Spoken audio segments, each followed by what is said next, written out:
蓝忘机颇为嗔怪的抬眸看了他一眼，蓝景怡迅速把头低下去奋笔疾书。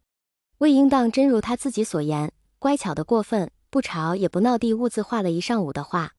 唯有几次在蓝忘机侧过头看向他时，才转过半个身子冲人咯咯咯的笑。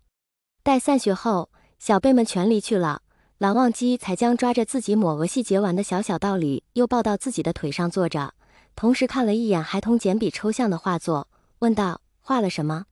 魏婴笑嘻嘻地松开手，多了几个疙瘩的墨额落回了蓝忘机的身后。他从蓝忘机怀中探出大半个身子，将眼前的画纸从桌上拿了起来，笑道：画了阿英和哥哥。说着，他先指着画中身形高挑、面无表情、额头上飘着2根细绳的简笔人物，随后又将指尖挪到斜下方被大人牵着的个头差了好一截眉开眼笑的小小简笔人物上，又说：这是哥哥，这是阿英。15岁的活泼可爱的少年，恶作剧中给他画了一幅他模样的涂鸦，只是想引起他的注意，叫他陪玩。之后他的道侣为他画了更多的丹青，只是因为那份浓烈的爱意，一颗心已经装不下了，溢出来的部分需要用生活的点滴来保存。眼下这个小家伙也在将自己单纯的情意全部体现在了一张小小的画纸上。蓝忘机摸了摸怀中小人的发顶，浅淡的笑意都映在了好看的琉璃眸中。很好，他轻声说道。眼下时辰尚不及40末。平日里蓝忘机下了学便会亲自去膳房，为房中还在呼呼大睡的爱侣准备膳食。今日也不例外，韩光均准时准点的来了膳房开灶生火。只是本该在房里睡得昏天黑地的他的道侣，此刻正坐在他的臂弯中，满脸兴奋地看着锅中咕嘟嘟冒着热气翻滚着的食物。考虑到小孩子的身体，蓝忘机没有在菜中放辣椒。他拿起一双干净的象牙筷伸进锅中，夹了一块翻炒入了味的鸡肉，吹了吹，喂给身上眼巴巴望着嗷嗷待哺的喂小猫咪，轻声提醒道：仔细烫。魏婴一口叼走递到嘴边的肉，裹在小嘴巴里咀嚼，笑的眼睛又弯成了小月牙，拍着小手直呼好吃。蓝忘机侧过头看他，神色温柔似水。小家伙不愿从他身上下去，蓝忘机单手不甚方便，麻烦了伙计帮忙将饭菜打包进食盒中。韩光君一手提着食盒，一手抱着他的小宝贝，两人一同回了静室。小辈们今日只听半天学，一整个下午，蓝忘机都未再出过静室。有路过的门生约听见静室断断续续传出琴声，一段缓慢优美的旋律后，接着的是气力不足、调不着调的几节单音。哦，对，还会伴着小孩子清脆欢快的笑声。他们不知道，他们也不敢问，韩光君究竟何时有了子嗣？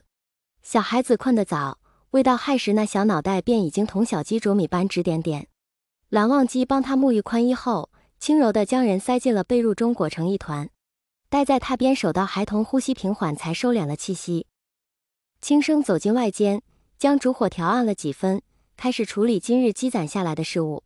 谁知魏婴在他离开的那一刻便蓦然睁开了眼睛，他扭头看着被光晕投在屏风上好看哥哥的影子，悄悄地摸下床，衣衫和被褥摩擦发出了窸窸窣窣的声响。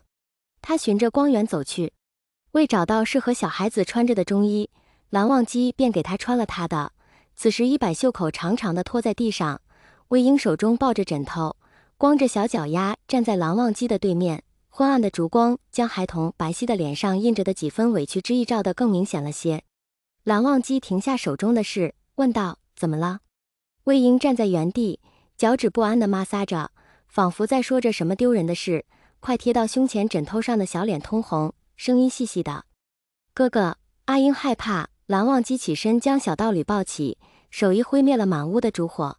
径直走进里间，将小家伙重新塞进薄被中，自己在他身侧躺下，轻声安抚道：我在，不怕。魏婴侧着身子蜷在蓝忘机的怀里，两只小手紧紧攥着他胸口的中衣，抓起了些褶皱。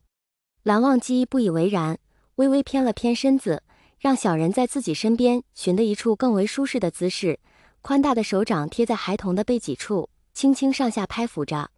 小家伙从他胸口扬起小脑袋，黑夜中明亮的大眼睛眨巴了几下，忽然小猫崽崽伸长了脖子，吧唧一口在蓝忘机的脸颊上盖了一个戳，随后又害羞似的迅速将脸埋回了温暖的怀抱中，痴痴地笑道：“阿英最喜欢哥哥了。”柔和的月光从窗外泄了进来，轻轻洒在两人相依相偎的身影上。夜静谧又美好。次日清晨，亥时的钟声准时敲响，在山林间回荡。蓝忘机睁开眼睛，下意识看向身侧，他的爱人已经回来了。轻轻撩开魏无羡额间的碎发，蓝忘机轻柔的一吻落在其额间。这时，魏无羡也醒了。相对于孩童纯净至极的神情，这双黑亮的眼眸中多了些岁月划过的痕迹，但眼下流转其中的却尽是爱意与笑意。他抬起一条腿，横着压在蓝忘机的大腿上，勾起唇角，坏笑着蹭了蹭蓝忘机的脖子，吹着气软糯糯地说道：“二哥哥，阿英害怕。”制止了那人欲要作乱的手，蓝忘机无奈地道：“魏婴，别闹了。”魏无羡颇为扫兴地撅了撅嘴，屈起膝盖，笑道：“确定不要闹？昨晚没做的饭，二哥哥难道不要现在补回来吗？”